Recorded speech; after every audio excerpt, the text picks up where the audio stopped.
Alrighty. Hello, Jessica. Hi, Lauren. We're back. We're back in a pretty regular cadence now. Oh my gosh, I feel so good about it. The only way that I know what day it is with my life going on right now with my newborn is the fact that there is a TV show on that night. I'm like, today is Real Housewives of New York. Tuesday. It's Tuesday. So this is keeping me sane. I will tell you that. You are in the maternity leave bubble. Oh my gosh. Yeah. And it's a gray Chicago winter day. So we're also dealing with that. Yeah. No sun. Packers are playing. Playoff game. Go Pack. Go Pack. All right. So tonight we have a lot to cover. Two Southerns, Southern Charm and Southern Hospitality. Yes. Which, if you're not watching Hospitality, we were just saying this, you got to get on it. It's some of the best TV we've seen since the golden era of Vanderpump. Yes. Better than Southern Charm. Yes. Better than Southern Charm. Better than Real Housewives of New York. Dare I say better than Real Housewives of Beverly Hills? I would dare you to say it because I agree. It's good TV. It's back to the Stassi and Jax days of the golden era of reality TV. Who knew mid-20-year-olds bring the most drama? And Whitney, who's 55, just ain't cutting it on Southern Charm. Does not. Okay, so we're going to talk about Southern Charm first, then Southern Hospitality, and then we'll go into the Real Housewives, which I'll have only one episode each this week. Yes. So Southern Charm. I want to start right off the bat with Sally on Southern Charm. We get some backstory.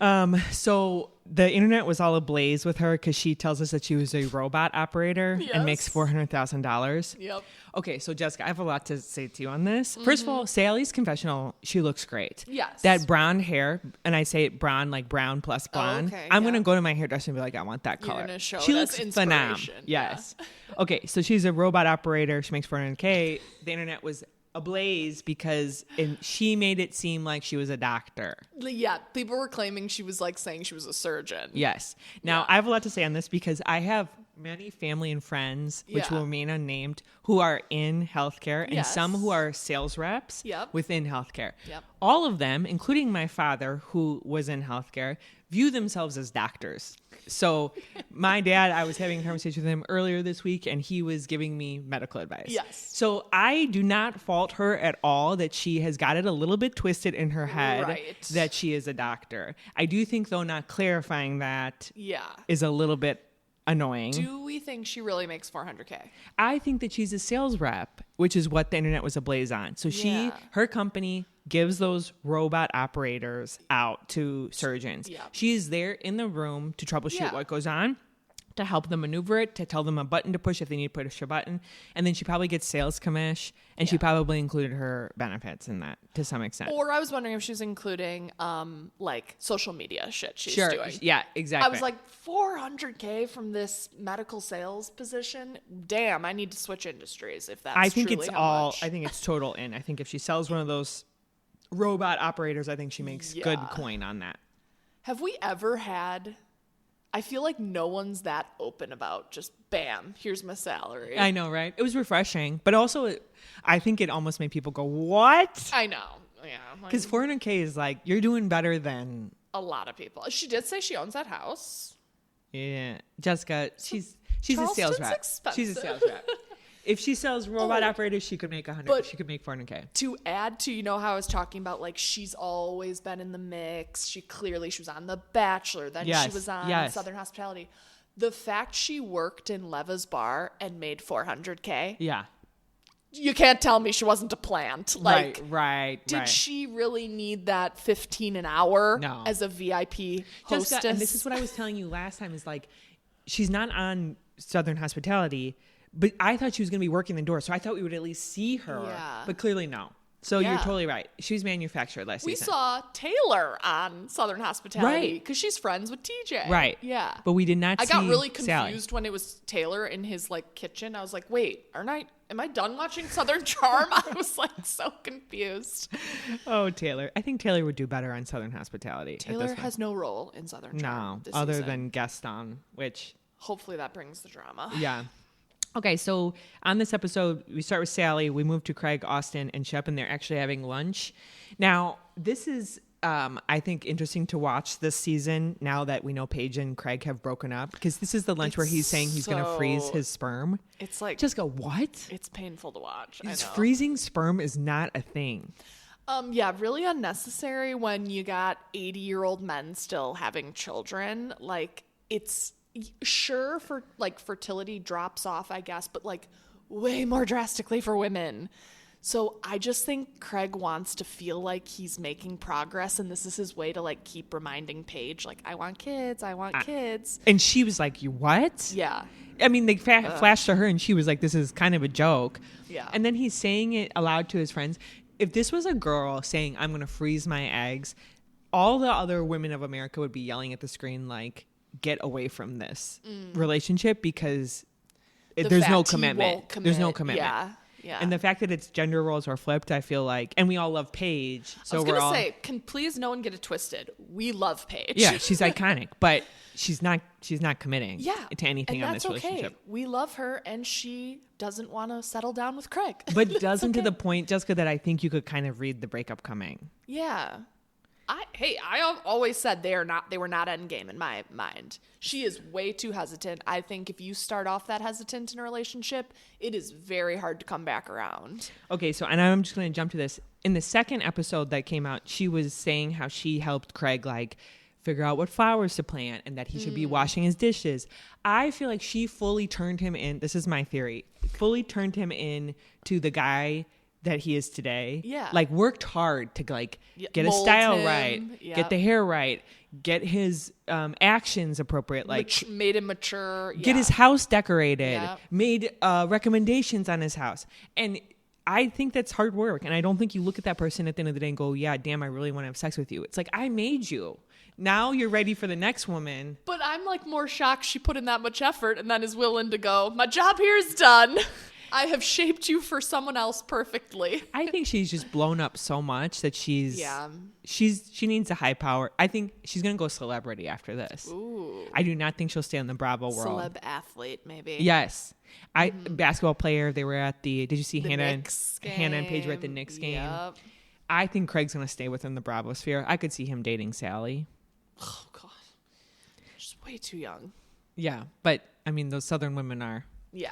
Anyway, so I was yelling at the screen during this conversation a little bit because he was so like zealous about like, well, I'm freezing my sperm. Yeah. And I thought, dang, dude, you are not reading this right. As if that meant anything to her. Yes. She's like, cool.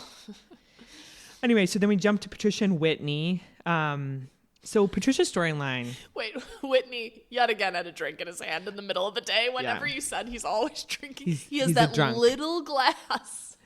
Pappy Van Winkle. Yes. He's always drunk.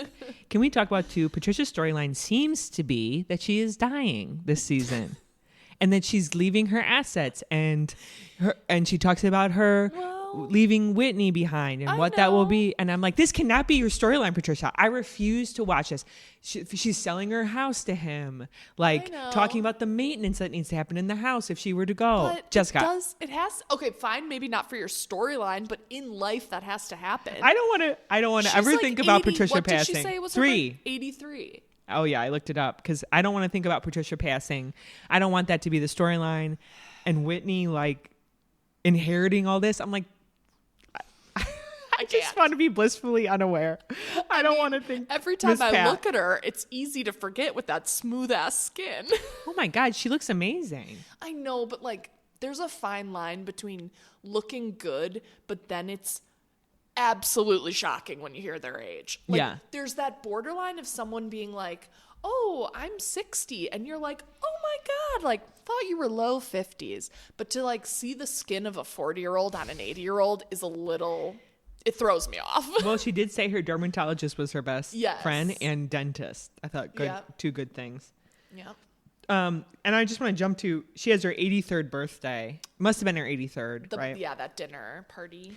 I think that was such a like trash event because she should have, you're 83 and you're filthy rich. Like buy a ballroom, like invite people, like have a soiree, be Great Gatsby about it. Yeah. You're sitting there having family style. Like the biscuits came out and there wasn't enough for the whole table. And the fact she had to like scoot on a booth that was like a U-shaped booth. I was like, couldn't we not have gotten chairs? She doesn't have the energy for that, Jessica. I hate scooting to the middle of a goddamn booth. Miss Pat, I just was like, Whitney, who dropped the ball on this birthday? And Whitney does that toast, and it's like a business toast. It's like, it's been a good 83 years. It's like, this is your mother. Yeah. Really strong returns this year. Oh my God. Anyway, so Whitney is such a weirdo. Such a weirdo. And he doesn't understand that he is totally past his prime. We were all worried about Shep. Whitney is worse. Yeah. Because Shep, there was such a funny, I don't think the show did it. I think I saw it on Instagram where someone's like, well, that didn't age well. And it was Shep reacting to Whitney, who's like 8-ish years older than him, I think 8 to 10. And it was Shep in a confessional, like way early days, being like, God, when I'm Whitney's age, I'm not going to be running around town with these young girls. And then everyone's like, Andy's dating a 24-year-old. Right. So, yeah, Shep is turning into Whitney, though. But at least Shep has a girlfriend, and he's talking about kids finally. Yeah. And he's talking about moving to the Bahamas, which I don't know which we all know doesn't pan out. Like, what's the obsession there? But anyway, so Patricia and Whitney, full strong into this season. And then we have a little bit of JT with Leva. JT is coming off insane this season. I wonder how much they've edited him out and poorly because he quit. I think they were always going to paint him as the villain. Yeah. And then he, in his, so the big T was he walked out while he was doing the confessionals, which we know they do that 2 to 3 months after the show airs. Yeah. So I'm sure they show you a clip and then they ask you to react to it. So I'm sure he was watching this happen and realized, dang, I am the villain and I look ridiculous. I know where this is going. And so I walk off. So the last episode, again, just jumping ahead, he texts Craig, not Greg. And he says, let's get coffee. And they show him texting Greg in his bathroom. Yeah. The music is like horror villain music. It's like a piano, like ding, ding, ding, ding, ding, ding, ding. And it's like as he's like, here comes the monster. As he's texting. I did not notice the music choice, but ding, that's ding, hilarious. Ding, ding, yeah. But when they cut to JT in the last 30 seconds of the episode, I went, oh, I didn't even remember he was on this show. Like, I didn't even notice he wasn't in the entire episode. I know. The one other part we didn't touch on from Miss Patricia's birthday dinner is it kind of became like a Craig bashing thing. And I think that's what kind of leads to like the Austin and Craig convo. And all I could think that whole time was this convo actually sounds like jealousy. Yeah. I think, and I saw some interesting takes on it too after the episode, and it's so true. Like Whitney and Shep mostly. I don't know Madison's upbringing, but like Miss Patricia, again, I think came from money. Maybe she's first generation, but whatever. I feel like they're old money. You know, Whitney's not like the first one in the family to be so wealthy. But it just sounded like jealousy that Craig has such a good work ethic. Yeah, right. And that he is trying to build something. And it was like, man, you can't just like forget about your friends. And it was like, says Shep, who has a how many $1 million trust fund. Does Shep have a job outside of Southern Charm? No, I think I was literally racking my brain. Like, has he ever started a company? No. He doesn't even do the podcast with the guys. No, because you know what it is? This confessional lives rent free in my mind that Shep did once, like way long ago. He said his dad taught him very early on what mailbox money is. So meaning like you invest in a couple of businesses and then they give you money every month and you live off of that. Yeah. And I'm sure his family helped him. I'm sure his dad helped him, but he set that up very early on in his life. So he lives off of that type of thing. I think he's also got a trust fund. Let's not act like he's some wild investor. So, okay, this conversation with Austin and Shep, I feel like we have it every season. Like, I feel like since Craig started getting better, older, wiser, business savvy, and I think Shep always starts it, and then Austin is always like the one that like wears it and like goes to talk to Craig and say like, you're not being our friend anymore. Right. I feel like I agree with you on the fact that it screams jealousy, but also I think Craig is he's coming off like very like, it is what it is, man. Like, this is me now. Like, get on board. Right. And it's like, you just want to sit in your backyard with your giant new pool and you want people to come over and like tell you how great it is. Yeah. And it's like, that's not a friendship. Yeah. I do see both sides. Like, Craig is getting way too defensive about it when you probably have been bit of a shitty friend right. to these guys that you've known for so long. But I also then can't get behind dissing him because he's trying to build something. Yeah. But I agree. There just needs to be a better convo, and they need to figure it out. I also think that Craig, they don't like the fact that Craig basically hooked his wagon to whoever that investor is, that basically, or that businessman who's like basically built the business. Yeah. And the then, sewing down south business. And they don't like that, which I agree. Like there's a little bit of like, Craig, stop acting like you built this yourself. Yeah. Yeah. But at the same time, it's like my dad always says, hit the easy button in life. If that's the easy button where it's like, that's how you make your money. You just use the face. Also, by the way, did you see Austin and Craig have a restaurant now? Yeah. So clearly they're good. Right. They're going into business together. And by the way, that restaurant is exactly what Craig basically did. They didn't start that restaurant themselves. They hooked themselves to a group, like hospitality group. Yeah. And a hospitality group opened the restaurant. Right. And then they get a piece of it, and they're the publicity. Kind of like Jax's bar. Right. Do we think Jax... Well, actually, I think he did more than they are doing with theirs. He was like putting up the like stucco on the wall, Jessica. Yeah, that's true. I don't think these guys did anything. I think they are planting those flowers in the flower pots. Right. She brought them in from like Home Depot. Yes. Anyway, so that's all my unpacking of that. Okay, I know we have like so many future Bravo trips that we want to take. Like Salt Lake City is really high up there for me. Charleston totally is, and I want to go to like all the restaurants. So we have to eat there. Oh yeah, I mean the bachelorettes that restaurant will take in is just like crazy. Amazing, yeah. They're going to be in good business down there. All right, so let's see. We're moving into episode 2 now. We've talked on some of this already, but Austin goes to Craig's pool and like basically like they have this like problem in their friendship. Where Craig was able to say, like, if you're not going to swim, then leave. I was going to say the funniest way was, like, Craig was literally like, yay, we're going to have a pool party. And then that convo happens. He's like, if you're not going to swim, you can leave. Okay, the one thing I can relate to with Craig on this is, like, when you spend a shitload of money on, like, your home, you kind of want to sit in it and, like, enjoy it. Get your money's worth. Right. So he is doing that, although it comes off as that he cannot like leave his own damn house to like go out and like see people. You are allowed to go elsewhere. Right. And he like is like loving his pool too much and his garden and all that. But I do get it. It's like you worked hard on it. Now you want to enjoy it. Okay. So I mean, it didn't seem that tense, but it really has a rift in their friendship now. Like not doing the podcast together, which that podcast, like I didn't even know it existed. I didn't either.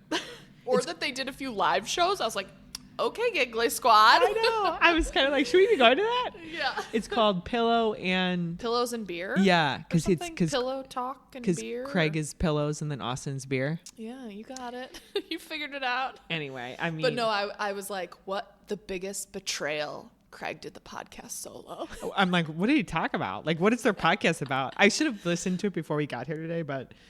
I have to be. It's like big enough that they're doing. Just know, Lauren, it's a real knife in the back if you just release a solo pod without me that I'm unaware of. Well, is it making them that much money out of all the things that they do? Seriously, and if it's not bringing them joy anymore to do it together, unless they have a contract. Greg's like, I really want to step back from the podcast. It's like, do it. I mean, who's listening to that? He did say we have sponsors. So they might be obligated contractually for how many they have to like release. Okay. But whatever.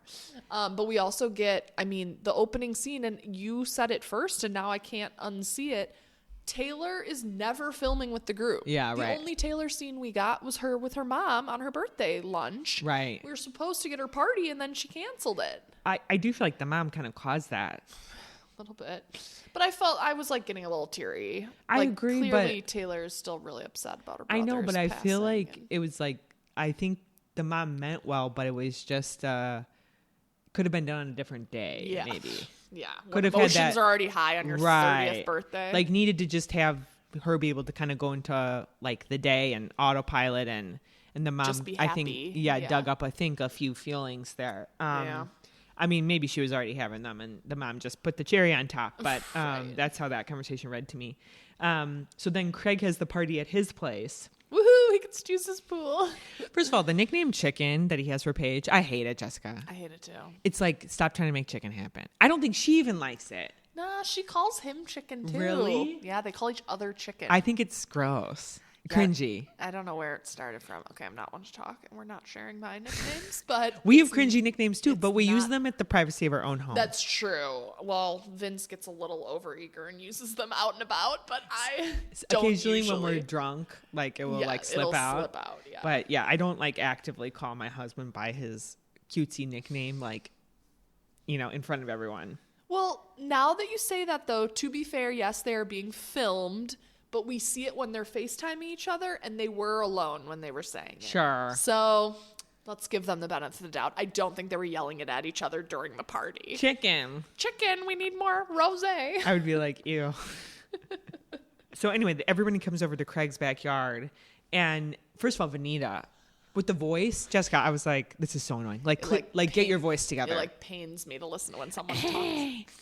And Paige is like, I love it. And it's like, no, you don't. Vanita, it's been like 5 weeks. Like, why is the voice still an issue? It's your storyline at this point. Yeah, we've barely seen her, but we finally got my answer. Right. We got Manny. Couldn't even remember what his name was. Yeah. Got an update. I had some questions about Manny. That he got on Broadway? Yeah. In what? Like the chorus boy? And yeah. And like then, the stagehand? The cutback scenes, I was like, were there signs about Manny that I missed? You mean he's gay? Yeah. Maybe. I could see it. It's odd that he didn't include her in any plan to New York too. No.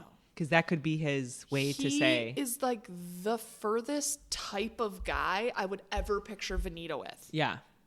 It was just strange. Also, can we talk about the fact that I think Vanita would do better in New York? Like, I think she should actually move. She's a cool girl. She's the Southern Paige, like the fashionista girl that goes to all the. She goes to like New York Fashion Week. Weeks, Yeah. Agree. She would thrive in New York. So it seems like a miss that he didn't take her with him, and he wanted to live out his true New York fantasy without her. There might have been some other chorus boys he wanted to meet. Okay, so then the party really brings everyone together, I think in a good way, other than Taylor. Again, don't know Taylor. Doesn't show. Sally, we get the tea from Sally and Gaston. Ooh, we get a lot of tea from Sally. Yeah. I saw too, someone was like, not my Mount Rushmore, but, you know, my dream scenario. And it was Paige and Madison sitting on the couch. And someone was like, my dream scenario is gossiping with those two. But I even wrote down, Sally is loving the attention from Paige and Madison, like dropping a little something. And then they're like, well, now you got to tell us what was said, what happened. And like Sally's like loving it. But I do think that Paige and Madison both have this talent where they make you feel really good about yourself. So that you reveal more. Yep. And they're going to use that. Madison she knows she's got to get her paycheck on this show. Yeah. And she is a savvy person. Like she's going to drop Madison ran, was it to Rodrigo right away and said, why did Gaston call Sally yesterday? Right. Like it was passed along within 30 minutes. You have to be careful with the two of them if you're ever talking to them because they will make you feel like, girl, tell me the tea, save space, and then they're going to use that. Yeah, which Madison did. Yes. Anyway, but and I think upcoming we have more with Craig and Austin and the podcast fallout, which is just like of all the things, all the topics. Yeah. We will further discuss on our podcast. Yeah, right. The podcast on the podcast. Meta. Yeah. But anyway, it looks like it's going to be a great season. I mean, they added the right people in. Sally's going to be a huge factor. Yeah. Rodrigo holding down a corner of his piece. He's the link to Taylor, Jessica. That's true. But there was a quick scene at the beginning. Rodrigo went to Taylor's house. He'd never been there before. Yeah. So I was like, oh, really great friends. Yeah. When he was like, the beachy decor, if I see one more bit of rope, I'm going to hang myself. Yeah, I gave a little bit of that. I do think, too, everybody is looking pretty fabulous. This season is hitting its stride. I think Beverly Hills gives that, too. It was Taylor's birthday thing when they were talking about, like, your last birthday that your brother helped throw. They only did, I think it was their 27th or 28th, and they did, a cutback, and I went, Whoa. Taylor looks different. Oh, she does? Just a little bit rounder face. Like lost a little weight. She's lost a bit of weight. I'm sure some like maybe teeth things have been done. Just filler, that sort of thing. I love when they cut back and you see that. And I was like just shocked because I have not been a long time Southern Charm watcher. I got in only like 2 to 3 seasons ago. So I do not have all the backstory. And I know she was barely on that long. It was really her relationship with Shep. But I'm like, damn, I don't even remember her being different from 3 seasons ago. I always feel like she's looked good, but yeah. She's definitely gotten TV good, I would say, in the last season. Like, she looked great in that lunch scene with her like denim jumpsuit. I was like, damn, she looks really good. Birthday girl. Alrighty. Let's move to Southern Hospitality. Yes, please. Okay, so we're going back 2 episodes. Just a reminder to everybody, starting with the fact that Joe Bradley and TJ basically talk about that he hooked up with Luann. Yes. Oh my God. Which was confirmed, but like it hits me different when they're talking about it so openly. Yeah. Like there's no coyness. No. It's like, yep, hooked up with Luann. Yeah. And he was dating Danielle from Summer House. I mean, Jessica, poor Danielle. Levels. There's no talk of like poor Danielle. No. It's just a mention, a footnote, which I feel like has been Danielle's like life kind of. No, she's not even on Summer House anymore. And her only mention, and Luann's probably is that she was cheated on. Yeah, right. And there's no like, I feel a ton of remorse. I talked to Danielle about it. There's none of that. No, he's just mad at his friend for revealing that he cheated. We move to Emmy and Will. Emmy is a basket case. She is all over the place. At first, she's very obsessed with the ring. Yeah. She's full of herself with the bod. Yes. Clearly something's going on there. Yeah. Food-wise. I know. And she even, some of the stuff that they're saying is like Will was at Republic saying she's anorexic and all that. So like there are kind of comments being made about and she's that. Struggled with that, I think, in the past. Oh, did she? I think she talked about how when she first came to Southern, or I'm sorry, what's Leva's? Charleston? Republic. Republic. Yeah. She was very worried about that and kind of sent her down the wrong path. She's not drinking, I think, due to keeping in shape. Weight loss, Seems to be a little bit tone deaf to him. Like, don't ever see her say, how's law school? What's going on? No. And then also had that weird thing where she was hell-bent on being AG, assistant general manager. And then, like, couldn't even get past day 2. Yeah. Jessica. That was so strange. Like, very quickly. And yet they brought in a 21-year-old who's, like, killing it. Who's killing it? Like, let's talk about him for a second. Reed's old, but he's young. Yeah. He's beautiful. Still a college student. He's smarter than all of them combined. Yeah. And they all respect him and love him. How? Truly. I know. You would think a younger guy coming in that had not been in the business or, like, earned it, that they would, like, haze him. Yeah, agreed. They all freaking love him. I love him. And I do, too. He seems so fabulous. Lovable. Like, I fabulous. Get it. Yeah. With her and the AG thing, what do you think actually was it? Was it that they were moving her off site and then she realized she wasn't going to be able to film with Republic anymore? What was the real reason there? I wonder if it was Leva and her, co-owners, investors, whatever, went, whoopsie, I think we went a little far for a storyline. Let's tell her that to keep it. Because they were kind of like, this is still a true business. Right. They can't go, oh, Emmy, we were like just kidding, like you're just back to that. So like, yeah, you can keep it, but you have to go to this location. And they knew she'd never move with all her friends. I see. So I think they like used it as a pawn to get her to go, knowing she'd decline it to stay on the show. Like that's my guess. You think they were never really moving her, and then they just kind of manufactured the reason out. That makes sense. Yeah. Internal restructuring. So Maddie's dating Joe Bradley. That is wild. It's wild to me, and it's not wild to me. I was like, 2025 is off to a great start if those two are dating. Like, at least we got that right, finally. Like, I'm banging on the table. But it's like there's fires in California. Yeah. We have a new president coming. Who knows what's going to happen? But Maddie and Joe are finally together. Thank you. Do you think they're a good couple? No. Okay, I was like... He's way too into her, Jessica. He's obsessed. Like, he's like, I'm farting in front of her. I'm like, boo-boo, don't. Yeah, maybe don't, because she has all the power. She is openly saying he likes her more than she likes him. Oh, yeah. On TV, Jessica. Yeah. The second you're very aware of the power difference, it's not a good sign. Okay, so I mean that is weird, and then I mean we can just cut to it. Like the balloon scene, I think, like what did it for me. It was so small, but the fact that he didn't, he kind of said, "I got it," and then the balloons flew away, which was, she had worked so hard on that, and then he didn't. No apology. He didn't really care. I'm like, dude, you can't like her more than she likes you, and like screw up the balloons, and not apologize, and not realize that it was like so important to her. Like she's gonna drop you.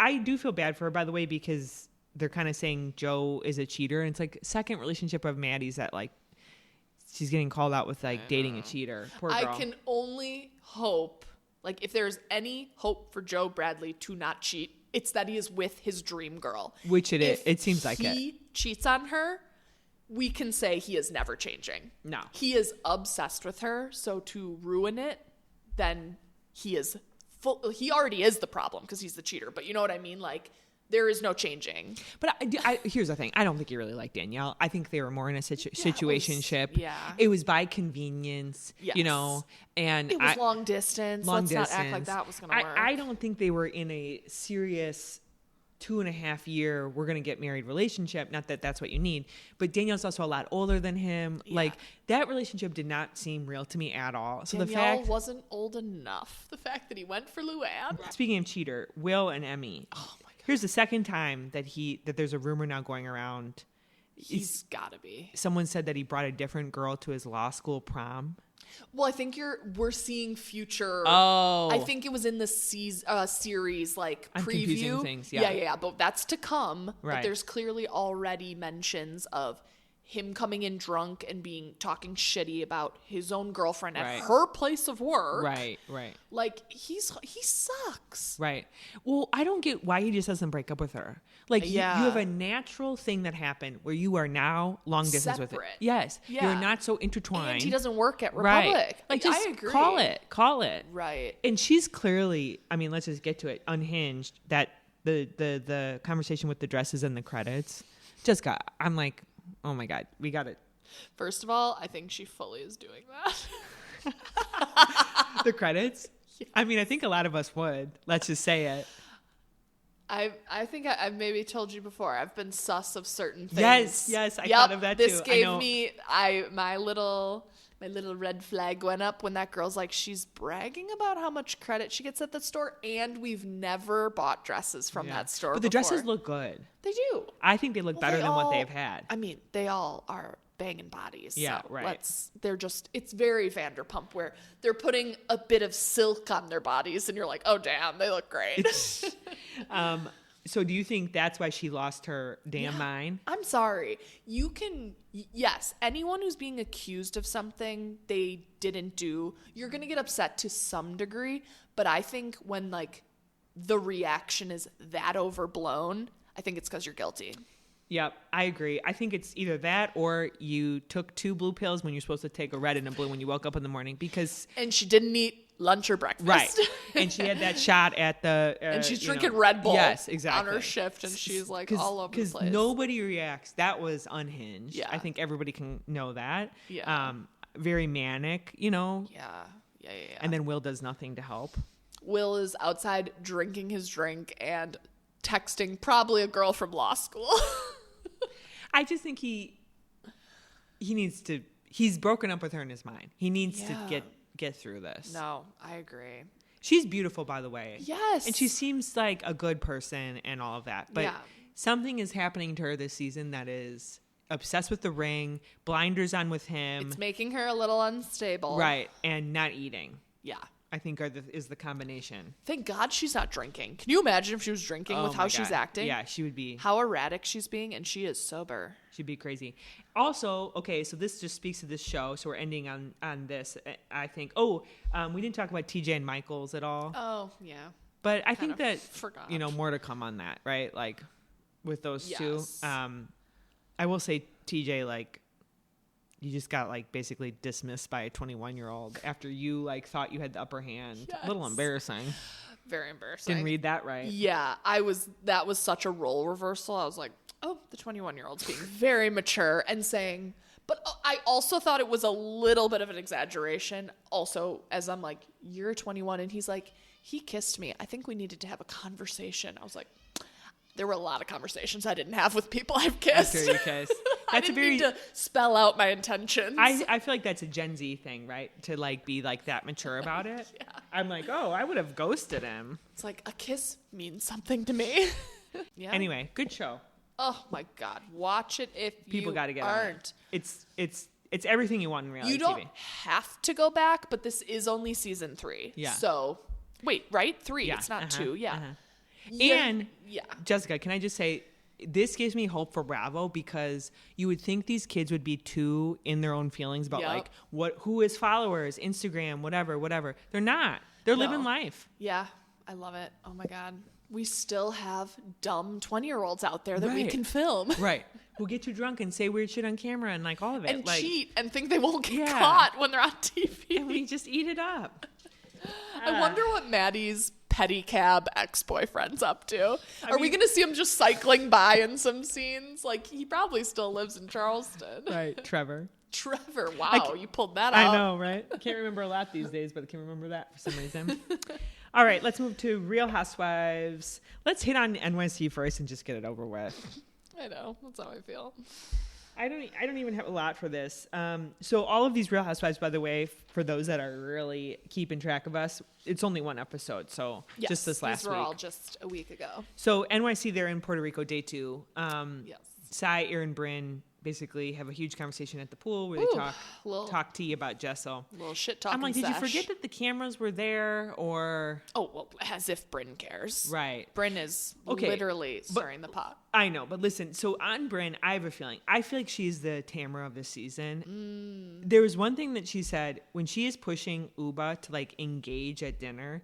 Everybody was like so annoyed by that online. I actually read that slightly differently. I feel like she's trying to put the show on her back and walk it up the hill to like being watchable. Yeah. And the fact that Uba was on her phone, she was like, how dare you? You're ruining this moment for all of us. This is just like what you said last week. It's going to be a Lisa Rinna going, I am doing all of this. Yeah, right. To make this show enjoyable and dramatic, and you just get to coast and don't do anything. Yeah, and I felt like it was completely validated when they're sitting out at breakfast. I believe that was this episode, and all of them are there except Brynn. Yep. And all they could do was talk about Brynn. Yeah. It's like, so Brynn is literally the Tamara of this, where she is like, I mean, that show actually had more going on than this, but where she's trying to stir up stuff. Right. I mean, we saw the last episode, we saw the scenes for this week, and one of the things that we thought was going to be a big blow up was Uba and Brynn, and it was like nothing. Clearly that was the start of the spark to just show that they're annoyed at each other. They're kind of throwing some digs, and then I think this week's is the finale, and it's the huge fight. Yeah. But like, again, other than like this little nitpicking, what is it about? Or is it just that Uba finally explodes on Brynn? Like, stop starting shit. Right. And I feel like it's like you just get this picture of like who is actually friends in this group. Yeah. So Brynn goes after Jessel about her photo shoots, which, I mean, I agree would be annoying, but is it enough to be? You kind of then just go, that's them. Like, she loves glam. And right. And can you say, like, Brynn's been digging at Jessel all season, as she has Rebecca Minkoff. Yeah. Rebecca Minkoff, we know. She seems boring. Brynn is just underwhelmed by her. Yeah. But Jessel, she's kind of been throwing jabs at her. Yeah. Like, throughout the entire season. It's like, can you just tell us the underlying reason of why you don't like Jessel? Right. Is it because she got so much fan, I think, love from last season? Is it because she's actually beautiful and like doesn't give a lot of shits about a lot of things? Like what? Jessel has been really under the radar this season, though. Yeah. I think she's getting caught up in like, how do I look versus like, what are my actual intentions? What is my life? So at their group dinner, Brynn goes on to tell Aaron like that there's a few people that don't like her. Then she moves to Uber and says, "You're boring me. Why are you here?" It just is like Brynn constantly, poking at everyone. And then they end with that breakfast, right? Where Uba puts her foot in her mouth and says, there are things you can't control, like your mom passing and cancer. Both two things that Aaron is dealing with. And then Aaron opened up. She hadn't said before that her dad And then we know her father has since passed away, but we didn't know that it was that he had lung cancer that came back. But I'm sorry, again, RHOBH is not like, I struggle with whose side I'm on with some of this, with the Brynn RHOBH, because RHOBH is coming across so diva, like the bedroom in Puerto Rico, and then the beach. It's like, this is Raquel's, like, she is taking you back to, like, her homeland kind of thing. Yeah. And her being like, there's a dead bird in the water. Like, nobody get in the water. And, like, just so rude. Yeah. That's fine if you're kind of, like, a little grossed out by it.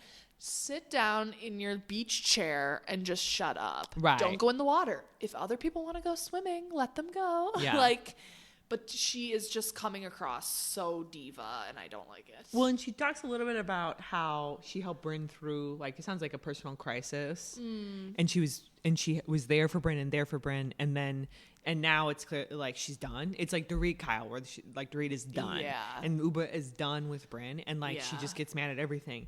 But I just feel like this show, if I could put my finger on it, so much happens off camera on this show that then they are mad about on the show. And it's like, but we weren't there for that. Yeah. And then they don't ever explain it or talk about it live. It's just like constantly under the surface, tensions are hot. Yeah. Even their fights live don't even reference what the backstory is. What the real thing is. In a confessional, you're told I was supporting her. So never once does RHOBH go, Brynn, I was there for you in the, maybe that's going to come out in this fight finally. But I agree. It's like, there's just missing pieces. Right. They're too scared to be authentic on TV. Not like Southern Hospitality, who's letting it all hang out. Maybe it's the age difference. You know, I don't know. They care too much of their image. And it's, I'm kind of done with them. I think a lot of people are. I keep seeing a big Reddit thread that pops off. It's like, we're done with Real Housewives of New York. I know. What are they going to do with, it's like they tried the revamp and... Yeah. 30 seconds of Luann, talking about Luann on Southern Hospitality. It warmed my soul, Jessica, versus what we're dealing with NYC. Like, where is Sonia living? She finally sold the townhouse. I need an update. Is she homeless in New York? Yeah. Where is Sonia? I think they need to get Ultimate Girls Trip with the New York crew just constantly firing. Every year, they should go on a big trip. Yeah. Maybe that's how they reboot. Okay, anything else on NYC? I mean, let's not belabor. No. We're getting the finale next week. Let's see if this fight even pans out to anything. It's going to be like 30 seconds. It's going to be like a prank. Oh my God, Lauren. If the fight's a prank, you know what? I'm putting my foot down. If the fight is a prank, I am not watching another season if they try. We should tell that to Andy. I swear to God, I refuse. Oh my God, I love it. Okay, do you want to do Beverly Hills or do you want to do Salt Lake City? Let's do Beverly Hills. Bose shows us Keely, her boyfriend. So nice that a newbie is like showing us so much. I also said, you know, I think there's we've seen a lot of like the first introduction to a boyfriend or significant other of a housewife. Yeah. And I get the ick instantly. Yes. I know where you're going with this. They are cringy. They're over the top. They don't know how to work themselves on camera. He was the most genuine. I wanted to date him. I'm like, I love him.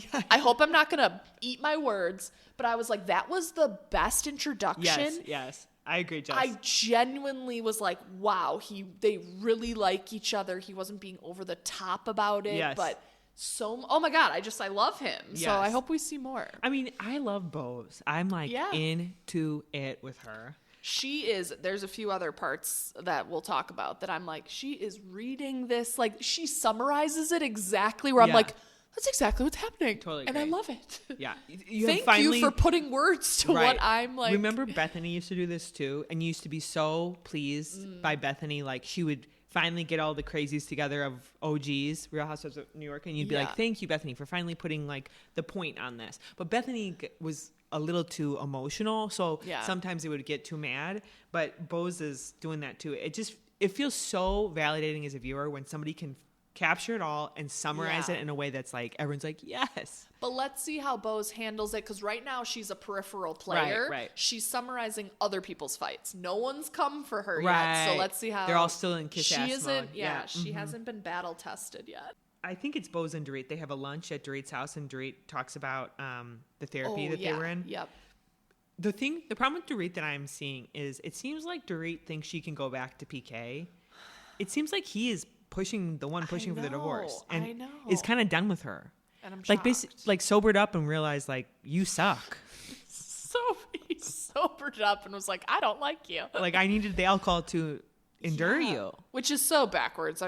If anything, I really thought Dorit would be the one leaving PK. Right. Yeah. She's like, well, I'm not sure. We're not telling the kids because we want to leave it open because we don't know. And it's like, he doesn't like you. I know. I'm taken aback by how much she thinks this is just a separation. And which totally spelled it out when he said divorce in therapy. I was like, wait, I thought you were getting a divorce.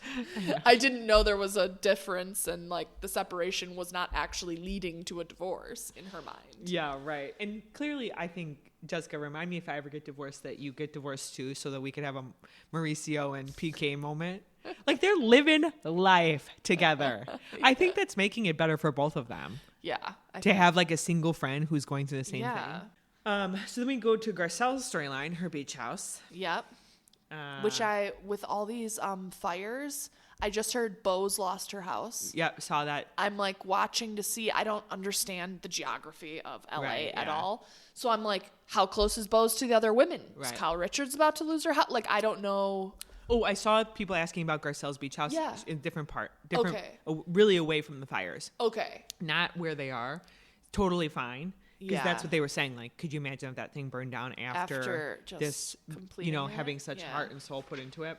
But, oh my God, the stuff about, I've never loved Oliver, but like her story about his addiction problems. Oh my God. I was crying.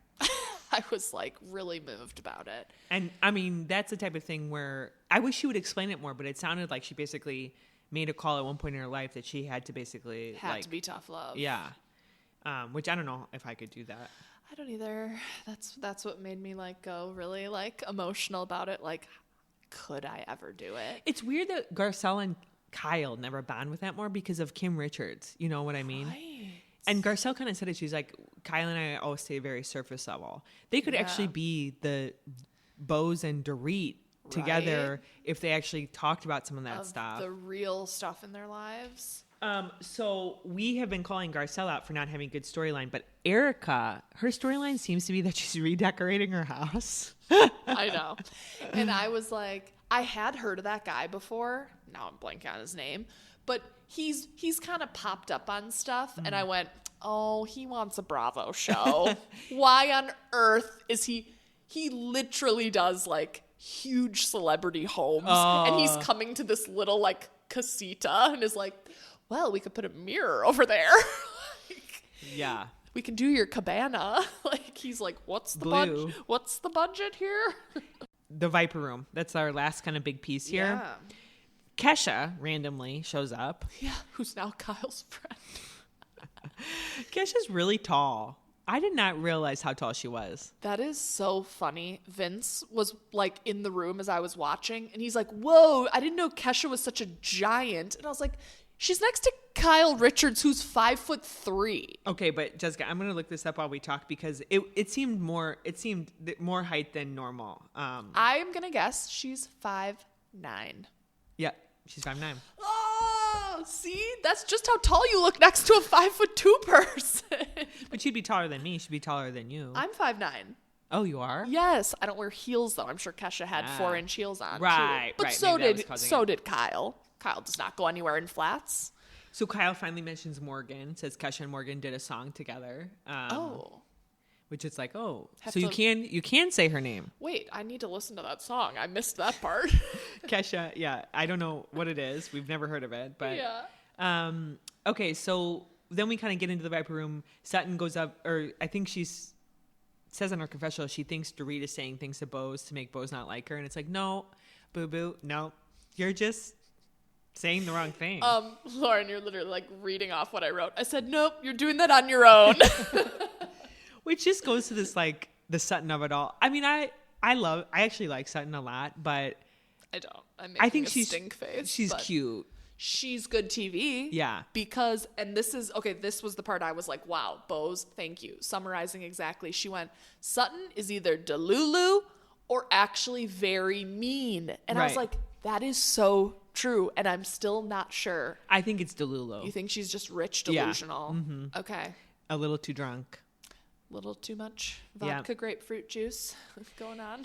So this big fight at the Viper Room, which Beverly Hills always delivers on this, last 3 minutes was always a big fight. Yeah. Not like, Real Housewives of New York where it's like the next week's scene. Southern Charm never has really that big of a fight because they're in the South. They're too polite. Yeah. Oh, heavens dear. But Beverly Hills delivers on this. The fight is Kyle and Dorit. Should Kyle be texting PK at all? Yeah. I think this is a hard no. I think there's no world of which we've talked about this last week. Yeah.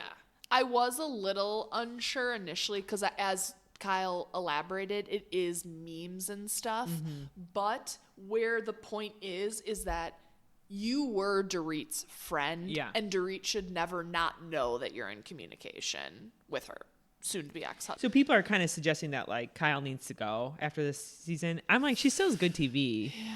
I still really love her lifestyle. I love her. I would want to be friends with her. Same.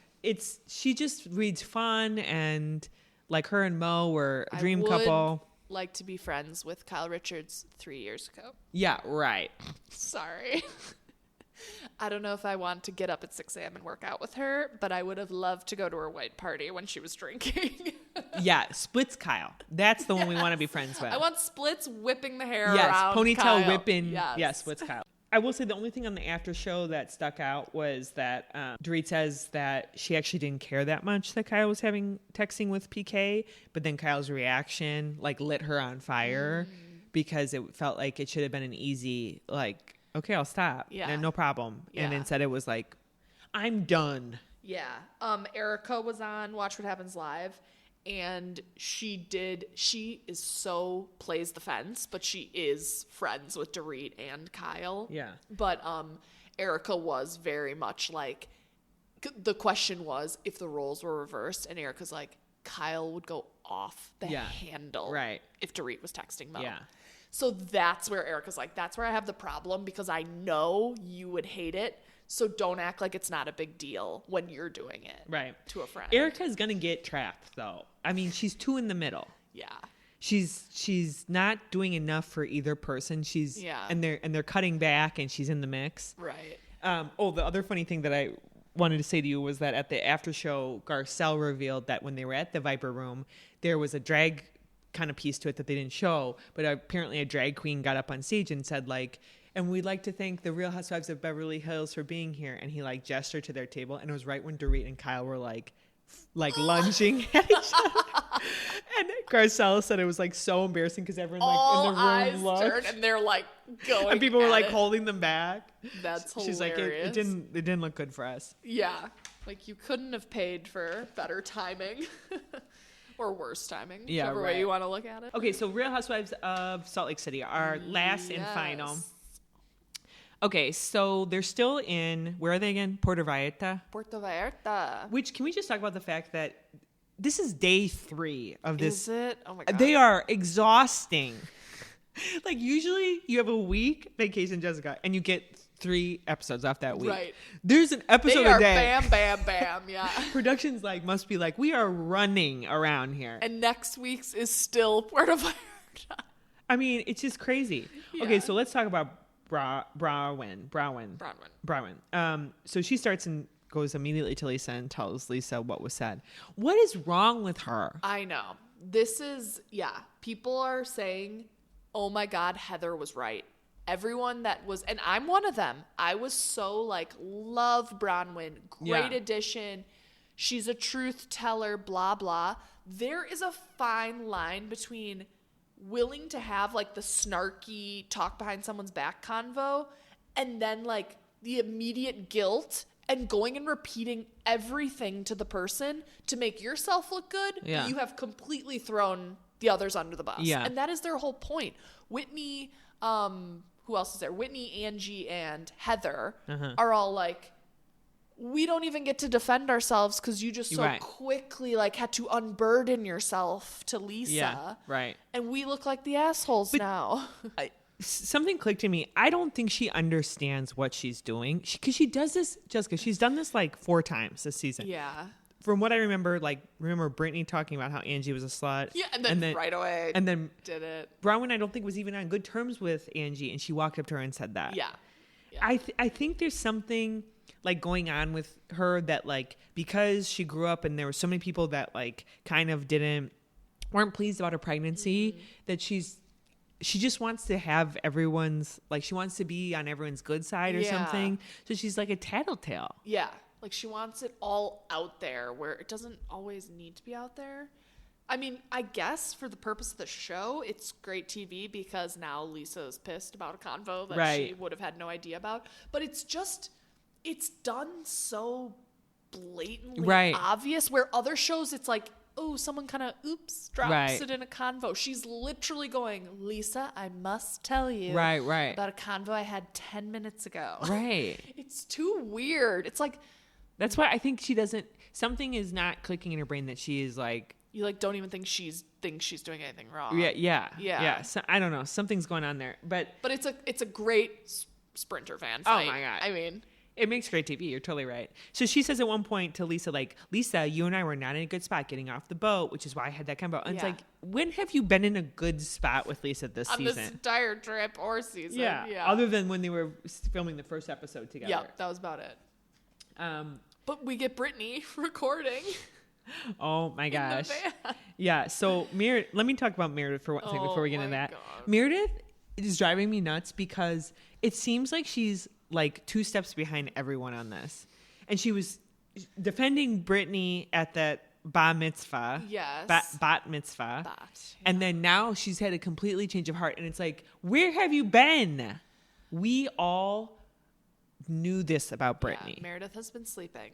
Literally. She's been tired. That's why she's missing. And then she gets really mad and it's she's 2 steps behind and it's Meredith, catch up. And then being so dramatic, thinking there's a recording device in her room. It's it's called the things production put in your room. I mean, iconic. That is Meredith. This is how she's going to secure a spot for next season. The possible. Rumors and the husbands. Remember that last season? The rumors and the nastiness. And you want to go with the husbands? This secures her for. I mean, this is too weird, Jessica.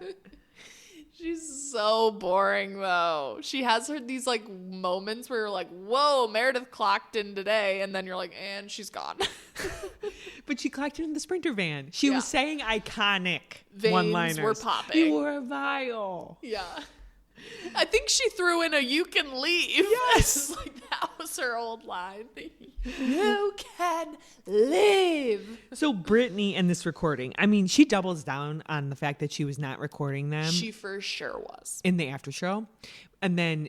But you agree. Yeah. That wasn't an accidental. More people... So Heather saw the recording, apparently, and in the after show says that Brittany was making a face and wow, look at reacting these, to these, I'm not in this, look at these ladies, behind me. So Heather confirms. Okay.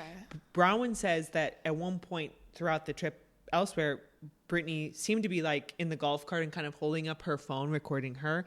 And Bronwyn leans out of the shot to make sure Brittany doesn't get her in it. And Bronwyn's sitting behind her, right? And Brittany goes, no, I'm just filming my outfit. And then Bronwyn sees that Brittany texting that video later on, and it's just of her. It's just of Bronwyn. Bronwyn. So Brittany, so she was caught there. And then I think there was one more time that she was filming. It seems like she's sending it. So Heather's theory, which I think is actually the most accurate, seems like she's sending it to her Mormon friends. And she's trying to make this distinction of I'm above the fray. I'm part of I don't want to be associated, but look how wild they are. Yes. Yeah.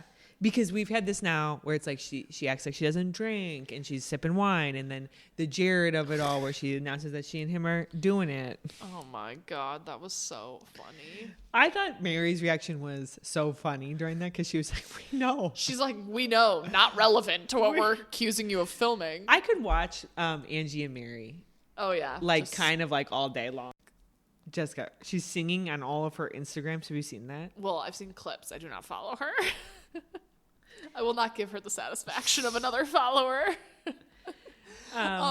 How funny. Heather was so drunk shopping in that market after the lunch. Oh. Did you see her? They were literally like, this way, Heather. And she like couldn't walk straight. So we can't. I mean, Heather always gets like oddly drunk every so often. I think those margaritas were strong at lunch and Heather was down in them. And then I loved how Heather at the ATVs, when she had a ride with Brittany, she's like, no. They thought they could do 4 and they're like, only 2. And Heather's like, how did I get stuck? She doesn't even hold it in. She yells out, no. Oh, did she? Yes. I didn't catch the no. And the after show, Brittany was like, thank gosh, Heather was so nice. And like, by the grace of God, like, you know, let me ride with her. I'm like, she didn't want to ride with you. You didn't see her cutting to like, well, this is the like worst ATV ride I've ever had with the most hated person.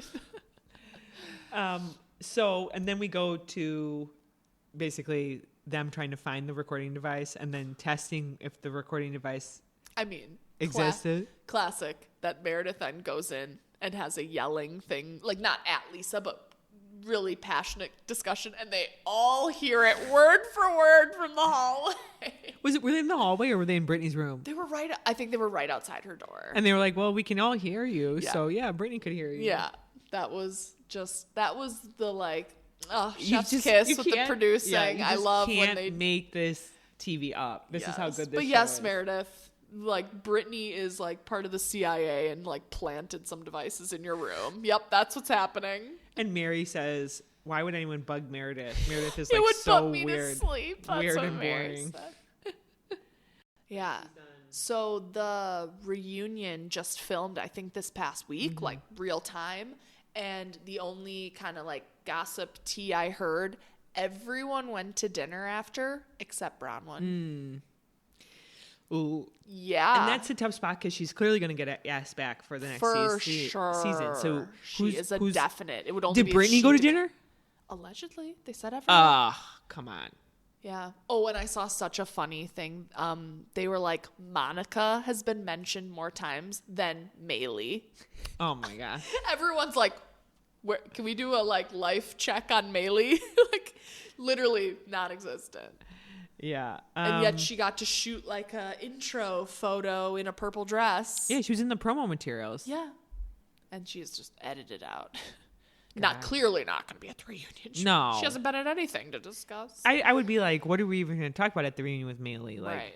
I think she was at Girl Scout Day. I think that's the last time. Do you know that Brittany said she claimed she didn't watch any of the reality TV liar before she got on? Absolute liar. And there's no way. And then she did watch it, and now she like finally gets what the show is supposed to be about. No. Which Whitney everyone said she wanted to be on the show so badly. You cannot tell me she didn't watch it. Yeah, and Whitney said that was fully a lie because they saw that she had confessional pictures of like people's hair that she wanted. Oh, so it was like, you just stumbled upon those, but you never watched the show. Right. Why? Somebody said this online, and I totally agree. Why do we have more episodes of New York and less of Salt Lake? Like New York started. It started before. And it's like I would rather see less of that. Agreed. It's all those different production companies. Right. It is so weird. Like everyone just thinks, it's Bravo, it's Andy Cohen, but he is not involved in every. But somebody should be quality controlling and going like. It needs to be a set number. Yes, and or it needs to be like you guys are not doing as well. You need to cut it down. We need to see less. You need less airtime. We're losing them. We're losing them. All right, let's move into what are the kids talking about these days, Jessica? Yes. Okay. So this one. I'm gonna quiz you. See, so the title of the article: the one skill that Gen Z is losing, one that humans have had for 5,500 years. What skill do you think that is? I think it would be something with social, like dating, handwriting. Interesting.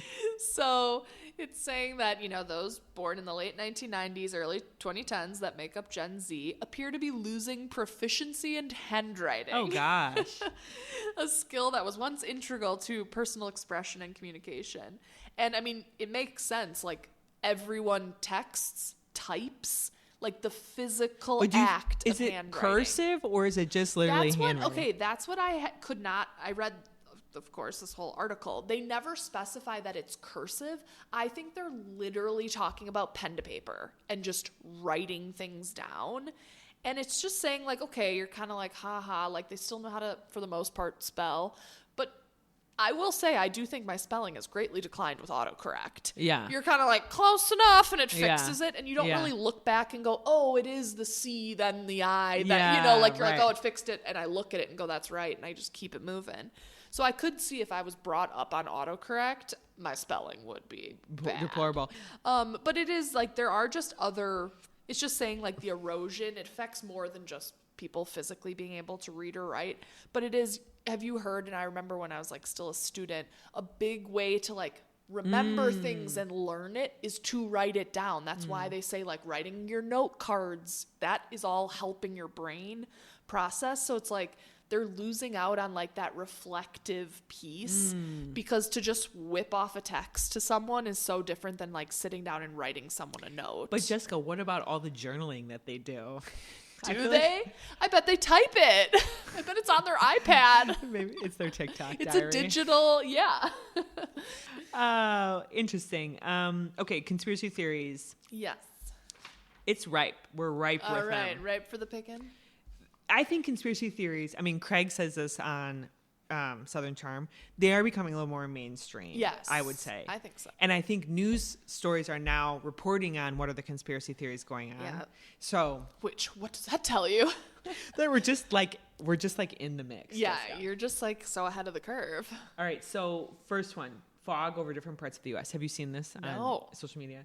So people were filming that there was a weird fog over like in their area, like it would be like looking outside and seeing a fog. Okay. And there was reports of this unnatural fog happening in Texas, Wisconsin, Iowa, Maryland, Virginia, West Virginia, Nebraska, Kansas, Oklahoma, North Dakota, Florida, Minnesota. I'm telling you that because it was not just like one fog.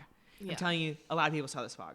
Anyway, so what people are saying is the fog smells unnatural. Ooh. And that they have gone outside and smelled the fog and then had coughing, sore throat, congestion, eye irritation, loss of appetite, gut issues, immediately after. Oh, okay. And multiple people are saying this. This is not just like, again, one person. Yeah. And then something is going on with this fog where some people are filming it, like showing their flashlight to it. And the consistency, it looks like fog, but then when you get a flashlight on the fog, it's like all these little tiny small particles. It would look like snow, but it's not ever hitting the ground. It's like this woman had flip-flops on and she's like, my feet are dry. It's not actually hitting like my feet. Weird. So there's all these conspiracy theories of what that is. There's a lot of things it could be. First of all, and by the way, it smells like fireworks were set off. That's what somebody said. Oh, okay. So I gotta keep my guard up. Right. If we get it, don't go outside. Yeah. So first conspiracy theory is the drones sprayed it. Oh, yeah. The second is that it's biological warfare, similar to the test done in the 1950s where the Navy sprayed this bacteria off of the coast and it floated into San Francisco and made a bunch of people sick. And the idea back then was to show that, you know, how vulnerable a city could be to an attack like that. But the one that keeps coming up, and Jessica, I researched it and I'm like blown away by this, is something called smart dust. So speck-sized sensors suspended in air. So if you looked at this, what this woman was filming, it was like speck-sized, like snowflakes almost. Okay. But it wasn't wet. Yeah. And so I researched it, and this exists. Companies like IBM, Neuralink, GE, Dust Networks are all coming up, and says it's still in concept, but basically smart dust, which is micro size, like probes that can actually sense the air for light, temperature, movement, sound, chemicals, air pressure. And then they use Wi-Fi to actually go back to a larger computer and communicate with it. Yeah. So how does it get released? What? Like, how do they first put it out there? Some machine would like poof it out. Oh my God. Okay. So what they say that this smart dust could be used for would be data collection. So for military, you could like poof it out into enemy you don't have to like send intel in to report back. Monitoring agricultural crops. Patients from inside their bodies. You could like push the smart dust into your body, and then it would take all these things and potentially come up with like what's going on in your body. Disaster management. I was going to say early signs of an earthquake or fire. Like, well, that would be useful in California right now. Right. But if it's making everyone sick who breathes it, I don't want it puffed into my body. Thanks. We need to work on the formula. Right. So, but if you look at any one of these fog posts, in the comments, everyone's always saying I Google have Smart not Dust. seen it, but obviously since my phone is sitting here, I'm about to see it everywhere. Well, and the thing that keeps me awake at night is it seems like it's in concept stage for all of these companies. But Jessica, if you Google Smart Dust, it's not like on the dark net, like some corner of the internet. It's everywhere. It's like Smart Dust is coming. Smart Dust is coming. Here's the benefits of Smart Dust. And it's in concept stage. Wow. So when you're in concept stage, Lord knows you need to test it. Yeah. Wow.